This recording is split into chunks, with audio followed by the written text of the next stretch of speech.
नमस्कार दोस्तों, स्वागत है आपका आज के इस न्यू सेशन में। तो UP triple S C PYQ revision आज क्लास 2 होने वाली है और हम आज देखने वाले हैं यूपी ट्रिपल एस सी की जितने भी एग्ज़ाम हुए हैं अभी तक और उनमें जो क्वेश्चन पूछे गए हैं जीके के टॉपिक वाइज, आज हम उनको देखने वाले हैं। और अभी हमारी चल रही हिस्ट्री और हिस्ट्री के हम आज कुछ पार्ट देखने वाले हैं, जैसे कि आपका बौद्ध धर्म हो गया, जैन धर्म हो गया, आगे और भी जो टॉपिक्स हैं उनके क्वेश्चन हम कवर करने वाले हैं।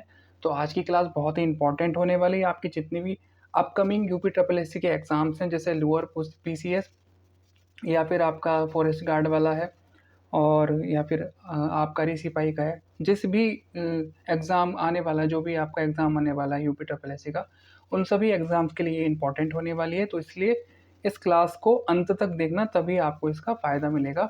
ठीक है, तो चलिए शुरुआत करते हैं। हमारा टॉपिक है आज का जैन धर्म एवं बौद्ध धर्म। सबसे पहले यहाँ बता रखा है इन्होंने कि आदि पुराण आदिनाथ तीर्थंकर की सत्यचरित्र ग्रंथ है, तो उसका नाम है आपका आदिनाथ। क्या नाम है उसका? आदिनाथ।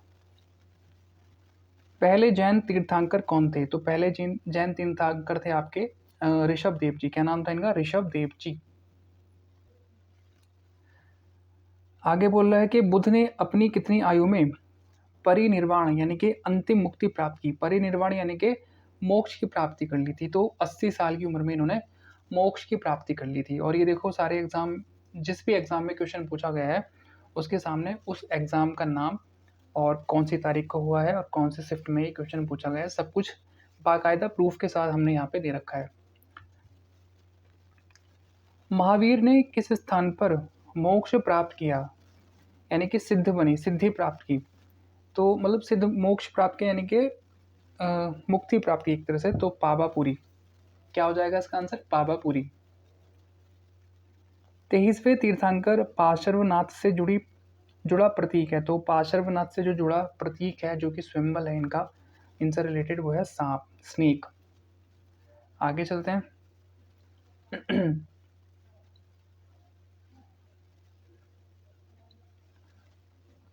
आगे बोल रहा है त्रिपिटक के किस भाग में बुद्ध की पारंपरिक शिक्षाएं हैं? तो त्रिपिटक के किस भाग की बात कर रहे हैं? तो ये आपका सुत्त पिटक।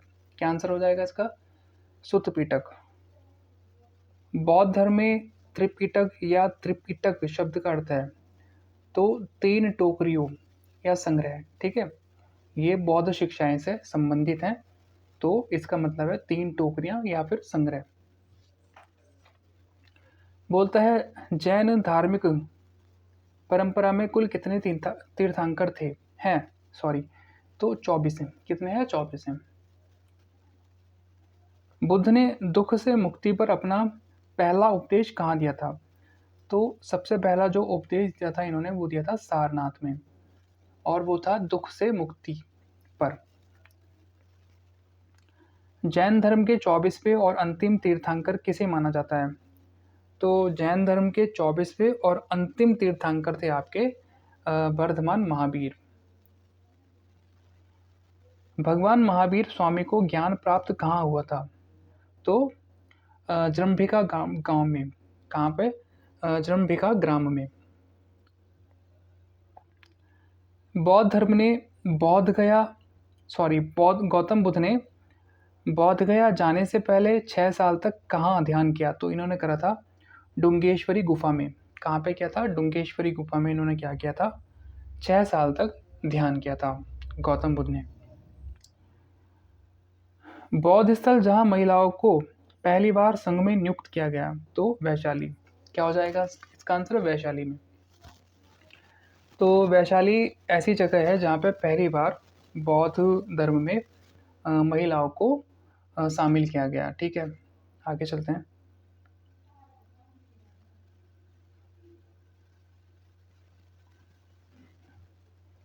बोल रहा है महावीर और उनके अनुयायियों की शिक्षाएं 1500 वर्ष पुरानी लिखी गई, जो वर्तमान में स्थित है, जो कि आपके पल्लवी गुजरात में स्थित है। कहाँ पे? पल्लवी गुजरात। महावीर स्वामी को जिन कहा गया, ठीक है, और जिन का अर्थ है आपका विजेता। जैन धर्म का सबसे महत्वपूर्ण मौलिक सिद्धांत है, तो जैन धर्म का सबसे महत्वपूर्ण जो मौलिक सिद्धांत है वो है आपका अहिंसा। गौतम बुद्ध को किस नदी के तट पर ज्ञान प्राप्त हुआ था? तो गौतम बुद्ध को निरंजना नदी के तट पर ज्ञान की प्राप्ति हुई। गौतम बुद्ध ने सारनाथ में पहला उपदेश किस मुद्रा में दिया? तो गौतम बुद्ध ने सारनाथ में जो अपना पहला उपदेश दिया था वो दिया था आपका धम्म चक्र परिवर्तन मुद्रा में। प्रथम बौद्ध संगीति का आयोजन किस स्थान पर किया गया? तो राजगीर में। RBPK, राजगीर। RBPK क्या है इसका? RBPK तो राजगीर, वैशाली, पाटलिपुत्र और ये आपका कश्मीर। ठीक है, आगे चलते हैं। बुद्ध को महापरिनिर्वाण कहाँ प्राप्त हुआ था? तो इनको हुआ था कुशीनगर में। आगे बात करेंगे किस स्मारक से बुद्ध ने बौद्ध धर्म के अपने ज्ञान का प्रसार किया था? तो महाबोधि मंदिर समूह। कहाँ से किया था इन्होंने अपने ज्ञान का प्रचार? महाबोधि मंदिर समूह। ज्ञान प्राप्त करने के बाद गौतम को किस रूप में जाना गया? तो बुद्ध के रूप में इनको जाना गया जब इन्होंने ज्ञान प्राप्त कर लिया था। बोलता है मनुष्य जीवन का सर्वोत्तम ध्येय कैवल्य है, जिसका अर्थ है। तो कैवल्य का जो अर्थ है वो होता है आपका इच्छाओं पर विजय पाना। इच्छाओं पर क्या है? विजय पाना। जैन धर्म में निर्वाण के 3 रत्न कौन से हैं? तो सही विश्वास, सही ज्ञान और सही आचरण। ठीक है, सही विश्वास, सही ज्ञान और सही आचरण जैन धर्म में निर्वाण के 3 रत्न होते हैं। आगे चलते हैं। अगला टॉपिक है हमारा पारसी और यहूदी धर्म। तो पारसी और यहूदी धर्म के जो भी PYQ क्वेश्चन है उसको देखने वाले हैं। बोलता है कि भारत का एक धर्म ज़ोरोएस्ट्रियन मुख्य रूप से किस राज्य में पाया जाता है? तो ज़ोरोएस्ट्रियन आपका महाराष्ट्र में पाया जाता है। जैन अवेस्ता किस धर्म के साथ जुड़ा हुआ है? तो जैन अवेस्ता आपका पारसी धर्म के साथ जुड़ा हुआ है। यहूदी किस धर्म का पालन करते हैं? तो यहूदी अपना यहूदी धर्म का ही पालन करते हैं। तोरा किस धर्म से संबंधित पवित्र ग्रंथ है? तो यहूदी धर्म से। ठीक है, आगे चलते हैं। अब हम यहाँ बात करने वाले हैं आपके महाजनपद काल की। ठीक है, तो महाजनपद काल में UPSSI ने जितने भी क्वेश्चन पूछे हैं और जो कि आपके इम्पोर्टेंट हैं वो सब हम यहाँ देखने वाले हैं। कह रहा है कि सूरसेन महाजनपद की राजधानी कौन सी थी? तो सूरसेन महाजनपद की राजधानी है आपकी मथुरा।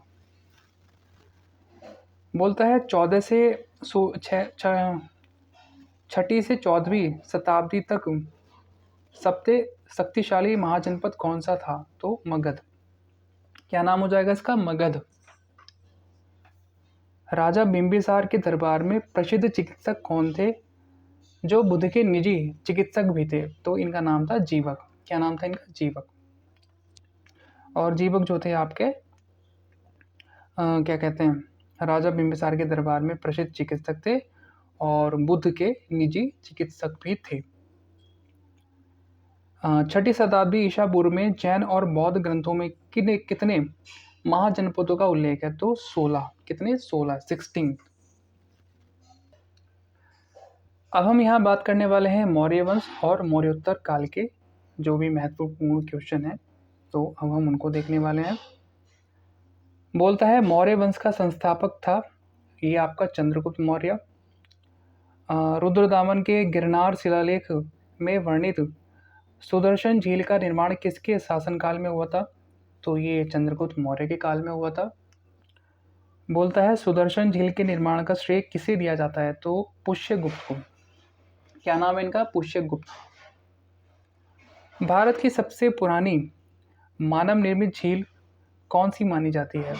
तो ये बनी थी आपकी इतिहास के 300 ईसा पूर्व में। ये बनी थी आपकी गुजरात में सुदर्शन झील।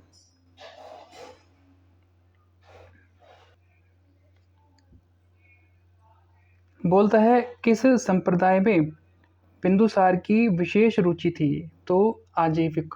क्या नाम था इसका? आजीविक। किस मौर्य सम्राट का नाम देवनाम प्रिय प्रियदर्शी भी था? तो जिनका नाम देवनाम प्रिय प्रियदर्शी था वो थे मौर्य सम्राट अशोक। आगे बढ़ते हैं।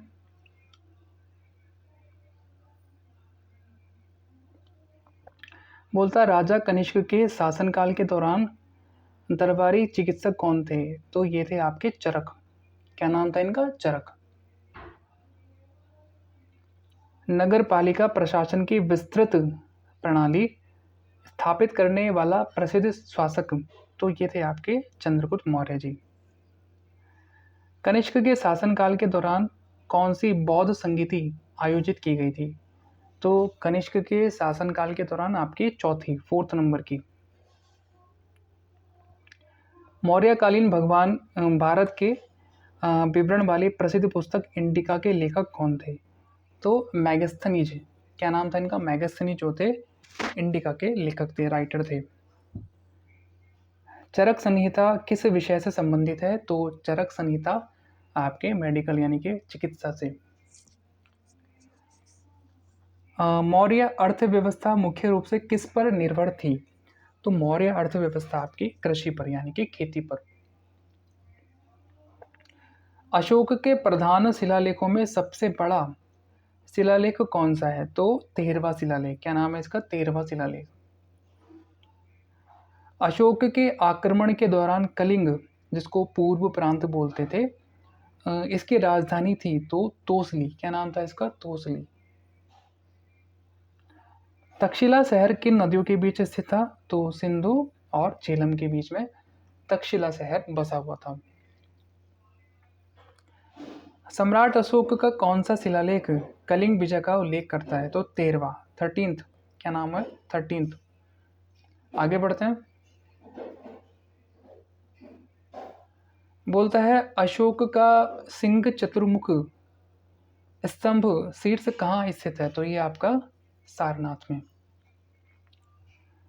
मौर्य काल का सर्वोत्तम प्रतिमान माना जाता है तो स्तंभ को मानते हैं। किसको मानते हैं? स्तंभ को।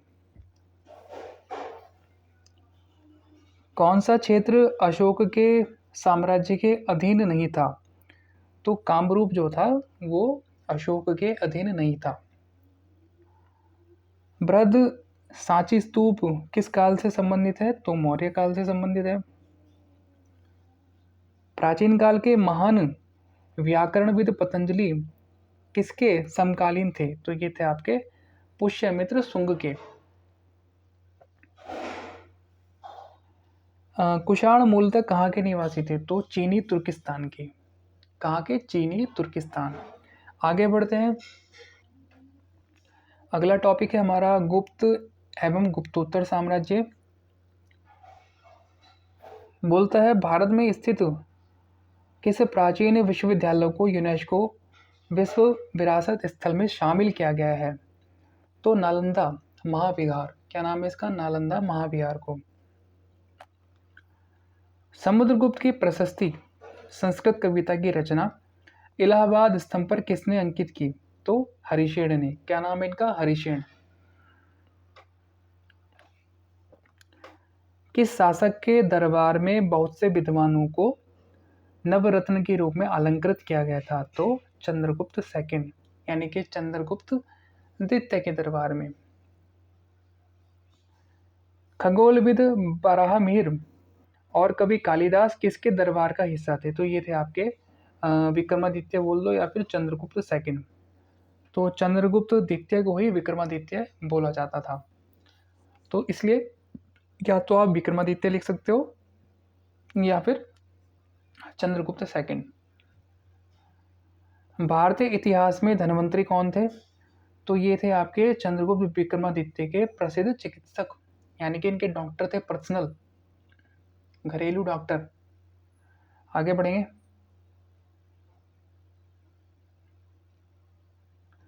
बोलता है विक्रम संवत का प्रारंभ कब हुआ था, तो ये हुआ था आपका 57 ईसा पूर्व में। गुप्त काल की प्रसिद्ध महिला शासक कौन थी, तो प्रभावती गुप्त। क्या नाम था इनका? प्रभावती गुप्त जो थी आपकी गुप्त काल की प्रसिद्ध महिला शासक थी। प्रयाग प्रशस्ति को अन्य किस नाम से जाना जाता है, तो प्रयाग प्रशस्ति को आपको इलाहाबाद स्तंभ शिलालेख के नाम से भी जानते हैं। गुप्त काल को प्रारंभ करने का श्रेय किसे दिया जाता है, तो गुप्त काल को जो प्रारंभ करने का श्रेय था वो था चंद्रगुप्त प्रथम को। बकाटक वंश का सीधा संबंध किस गुप्त सम्राट से था, तो चंद्रगुप्त द्वितीय से। प्रभावती गुप्त कुबेरनाग और किसकी बेटी थी? प्रभावती गुप्त और कुबेरनाग ये थी आपकी चंद्रगुप्त द्वितीय की। प्राचीन भारत का एक महत्वपूर्ण बंदरगाह शहर कौन सा था, तो ताम्रलिप्त। क्या नाम था इसका? ताम्रलिप्त। नालंदा विश्वविद्यालय की स्थापना 5वीं शताब्दी में किसके द्वारा की गई थी, तो कुमारगुप्त के द्वारा जो था नालंदा विश्वविद्यालय की स्थापना 5वीं शताब्दी में की गई थी। और विक्रमशील जो आपका था एक विश्वविद्यालय, उसकी स्थापना किसने की थी? धर्मपाल ने। हाँ। गुप्त प्रशासन में भुक्ति शब्द का क्या अर्थ था, तो इसका अर्थ था एक प्रांत यानी कि एक स्टेट।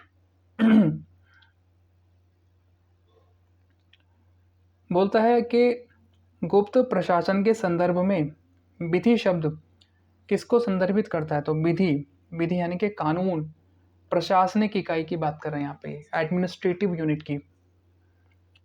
किस गुप्त राजा ने लिच्छवी वंश की राजकुमारी से विवाह किया था, तो चंद्रगुप्त प्रथम ने।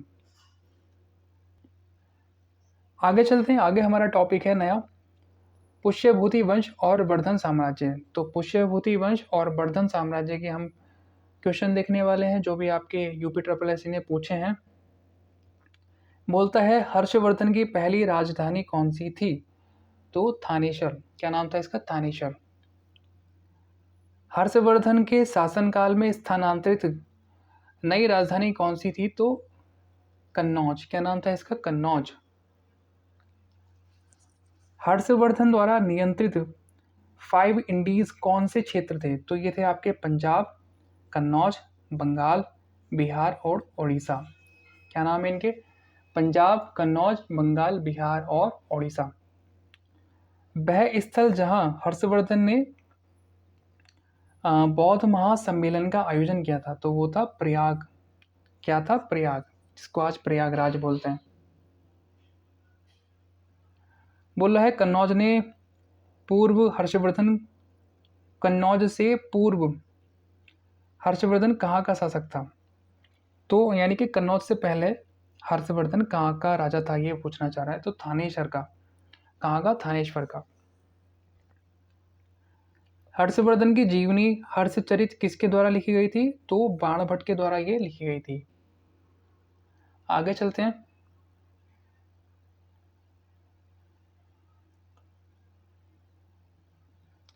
आगे बोलता है राजा शशांक जिनके विरुद्ध हर्षवर्धन ने युद्ध की घोषणा की, कहाँ के शासक थे, तो ये थे गौड़ साम्राज्य के। कहाँ के? गौड़ साम्राज्य के। बाणभट्ट ने किस राजा की जीवनी लिखी थी, तो बाणभट्ट ने जो थी आपके हर्षवर्धन की जीवनी लिखी थी। किसकी जीवनी? हर्षवर्धन की।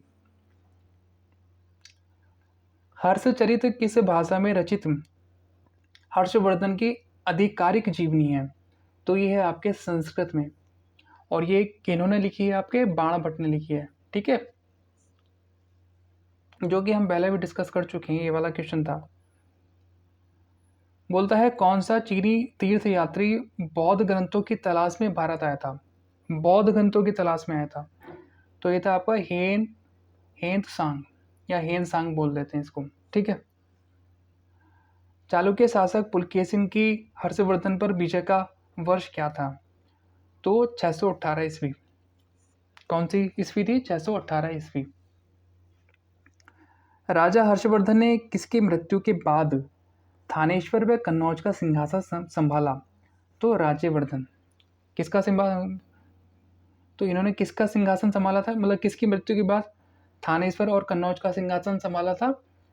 राजवर्धन, जो कि इनके बड़े भाई थे हर्षवर्धन के, और जिनको शशांक ने मार दिया था धोखे से अपने दरबार में बुला के। किसके शासनकाल में प्रसिद्ध चीनी यात्री हिनसांग भारत आए थे? तो हर्षवर्धन के शासनकाल में आए थे। तो ये थे आपके आज की PYQ बेस्ड क्लास, जो हम टॉपिक वाइज कवर कर रहे हैं सारे PYQ। आई होप आपको पसंद आई होगी, और आपको जितने भी आपके आने वाले एग्ज़ाम है वहाँ पे ये आपके लिए बहुत ज़्यादा हेल्पफुल रहेगी। तो मिलेंगे अपनी नई क्लास में। अगर वीडियो पसंद आई है तो वीडियो को लाइक कर दें और चैनल को सब्सक्राइब कर लें।